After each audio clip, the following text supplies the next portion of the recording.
Hi guys, magandang araw, happy Sunday sa inyong lahat. Kumusta kayo at welcome back sa aking channel. So yun guys, galing ako dun dito sa La Paz Sentro. Akala ko kasi pwede magbayad ng breko ng ilaw or kuryente.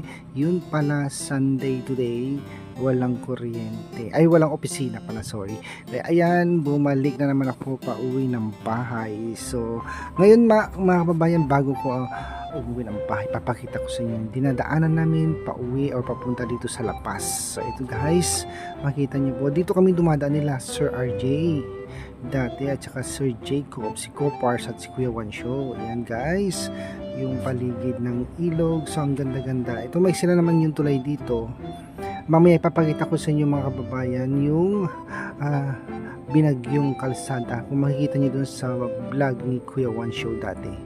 So yan guys, yung bagyong Egay. Ito yung way pa uwi doon sa amin. Ganun din karamang Pibilab. So makikita nyo po yung paligid ng ilog. Ang ganda. Nung araw mga kababayan, wala po kalsada dito. Puro bukid ito. Thanks na lang po sa aming mayor at yan, napagawa na siya ng kalsada. Pwede na kami mag-shortcut, hindi na kami dadaan dun sa highway mismo. Mas malayo kasi pag iikot ka pa ng highway. Pero dito guys, shortcut na siya papunta doon dito sa sentro ng La Paz. Dito kasi yung opisina kung saan kami magbabayad ng kuryente. Meron din silang ditong market. Ayan. Kaya maganda, meron na kaming dadaan ng shortcut. Yan, blue na blue yung ilog guys. Ito yung part mga kababayan, kung napapansin nyo yung mga parang malaking jackstone na semento sa baba. Ito yung part kung saan dinurog ng bagyong Egay. Makikita nyo dun sa vlog ni Kuya Wansho. Ito po, naputol itong kalsadang ito dahil sobrang lakas ng bagyong Egay noon. Yan. Buti na lamang at naayos na at ngayon nire-ready na naman nila, nilagyan na naman malalaking jackstone na bato. Yan, in case na may dumating ulit na malaking bagyo ay may pangharang sila sa malaking agos ng ilog. Ay may bako pa dun sa ilalim ng ilog guys, sa may ilog.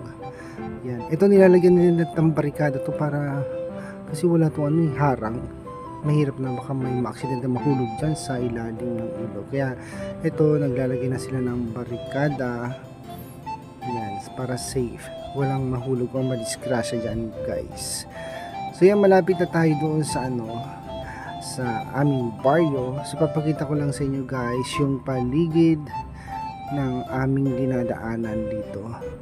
Yan. Kung napapansin nyo, ang maaliwalas ang kapaligiran. Sobrang init.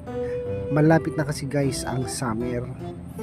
Yan, pag dumating ang summer dito sa Abra, sobrang init. Ayan, tapos na malapit na matapos kasi guys yung hanging amihan. Yan ang maganda dito, yung amihan. Yan, December, January and February, sobrang lamig. Pero ngayon, papunta na tayo sa summer. So dito guys, makikita nyo po may mga magsasaka. Malapit na naman silang magtanim ng second crop at yung iba nakatanim na, pero yung iba humahabol pa rin. Yan, para second crop naman siya. So ang ganda lang ng paligid dito sa amin guys, sobrang lawak, walang traffic. Ayan, nag-uumpisa na sila mag-tractor ng kanilang tatanimang palay mga kababayan. So maya makikita nyo mga magsasaka dito. Nadaanan ko siya kanina papunta dito sa La Paz at nagbubunot sila ng punlang palay. Eto na yun guys, yan, nakahilera na yung mga itatanim nila bukas siguro. Ayan po, nagbubunot naman yung iba, tapos yung iba naman dito ay nakapagtanim na sila ng kanilang mga palay. Ito po sa kabila, yan, for second crop. 3 months lang naman ang aantayin nila dito, pwede na siyang mag-ani. Ito na po guys, ang lagusan papuntang Encantadia. Ayan, Aslamon, Boyanazor. Guys, so malapit na tayo. At mamaya po konti guys, iikot tayo doon sa park kung saan may ginagawa silang tulay. Ang maganda ngayon kapag natapos ang tulay na yan guys, papakita namin sa inyo mamaya. pwede na kami mag-shortcut dito papunta doon sa school nila Kumari Irene, Chris Marjorie at ni Erna. So hindi na kami iikot na naman doon sa bundok kasi mas malayo po yun. Yan guys, ipapakita ko sa inyo maya maya konti yung ginagawang tulay. Pwede na kami mag-shortcut ulit dito papunta doon sa school ng mga girls. Yan, malapit na ako dito sa baryo nila Ma'am PB Lab, sa baryo Pangaldangla sa Apra. So ang ganda ng paligid kasi ang dami na nakapagtanim ng palay. Ayan, 3 buwan lang ito maaani na sila. Eksakto bago dumating ang tag-ulan. Ito na yung shortcut papunta doon sa sinasabi kong tulay guys. Ayan, hindi pa siya masyadong maayos ang kalsada dito kasi ongoing yung construction ng tulay. Sana matapos siya bago magtag-ulan kasi malaking tulong talaga yun eh.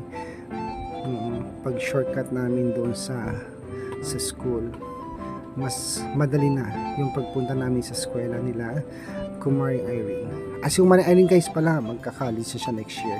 So dalawa na lang yung magiging high school natin, sila Erna at si Chris Marjorie. So yan, malapit na tayo dun sa tulay or dun sa ilog at makikita niyo po yung mga ginagawa nilang poste. Ito rough road na siya. Dati dumadaan ako dito, may mga tubig-tubig pa dito eh. Hindi ko lang, yan, meron pa nga siyang tubig guys, pero konti na lang.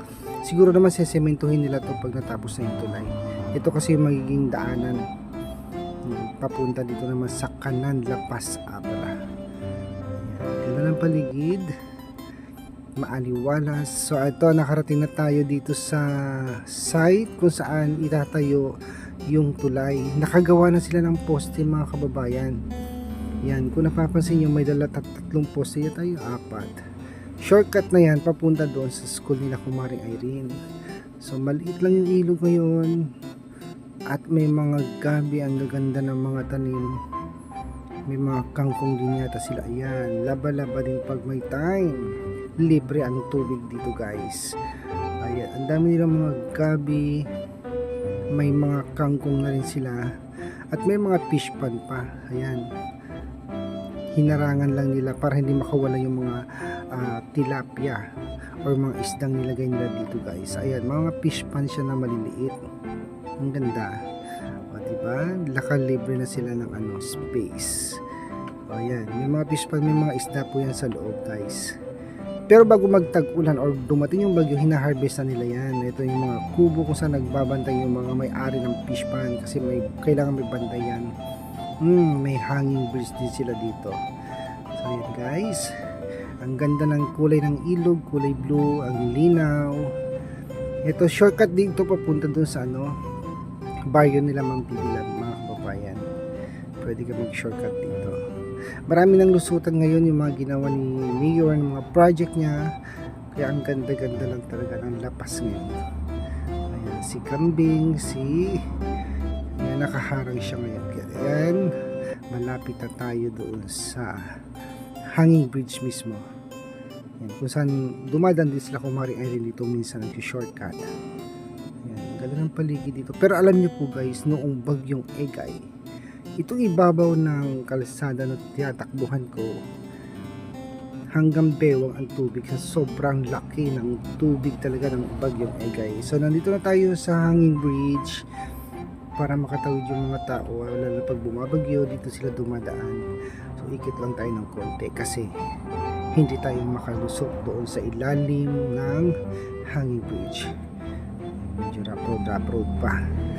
Yan, regards pala sa mga subscriber, sa mga viewers, kumusta po kayo? March, ingat po kayo ngayon. Fire Prevention Month po ang March. Ayan.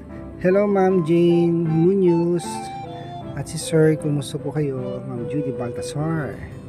And regards din po, happy viewing kay Ma'am Elizabeth Macua. Ayan. Pinahawak ko na sa pinsan ko yung cellphone kasi medyo nahirapan ako mag-drive dito. Malapit na yung bahay namin dito guys. Yung bahay ng nanay at tatay ko. Yan, dito siya nagpapaligo ng kalabaw namin dati yung aking tatay. So ang ganda ng ilog ngayon. Pero nung araw wala akong makikitang dike dito. plain lang talaga yan. Kaya pag bumabaha, bumabagyo, lahat nababaha. Pero ngayon nilagyan nila ng dike, kaya maganda siya, nagpe-prevent yung pagbaha. So ang dami naglalaba ngayon guys sa ilog. Yan, maganda maglaba, linaw talaga ng tubig. Ito dinurog din to yan guys ng bagyong Egay. Yung kung napapansin nyo sa kabila, durog ang dike dyan. Ayan, si tatay may hila pang baka. So medyo malug na tayo at nasa rough road na tayo ngayon mga kababayan. Ma'am Nitz, hello, kumusta po kayo? Ma'am Mirna, Ma'am Evelyn, kumusta? Hello, regards. Ayan mga kababayan, malapit na tayo dun sa isang tulay ulit. Ito dinurog na naman ito ng bagyong Egay. Ayan, maraming nasirang dike noon panahong bagyong Egay kasi po super lakas, super bagyo kasi yun guys. So yan, malapit na tayo at ipapakita ko sa inyo mamaya mga kababayan yung tulay na nagdudugtong sa baryo namin at sa baryo naman ng Bulbulala. Stop muna tayo dito guys. So yan mga babae, stop muna ako dito kasi nagbabalik tanaw ako. Dito yung parte kung saan nagpapaligo yung tatay ko ng kalabaw nung araw, nung nabubuhay pa sila. Ayan. Kasi dito yung shortcut din papunta dun sa amin sa kabila. Yan. So ito guys, hindi na siya sementado, medyo rough road na. At mamaya makikita natin yung isang tulay ulit. Nagdudugtong yan doon sa barangay Bulbulala at doon sa barangay namin. So yan, ito na yung isang tulay ulit at malapit na ako sa aming baryo. Yan, pinakita ko lang sa inyo guys yung paligid ng aming daanan dito sa La Paz. Thank you for watching sa lahat at mag-iingat po kayo ngayong buwan ng Marso dahil Fire Prevention Month po ngayon. Ayan, regards din po sa aking sister, yan si Corazon Alminiana, walang ginawa kundi manood ng aming vlog dyan sa Santa Ana, Maynila. Ayan, yan po mga babayan, thank you for watching. Huwag niyo pong kakalimutan mag-subscribe, like and share sa aming mga vlog. Yan, regards din po kay Copars, Kuya Juan Show, kay Renz, Master Goteng, hello, kumusta po sa inyo? Ayan, thank you guys and happy Sunday po ulit sa inyong lahat.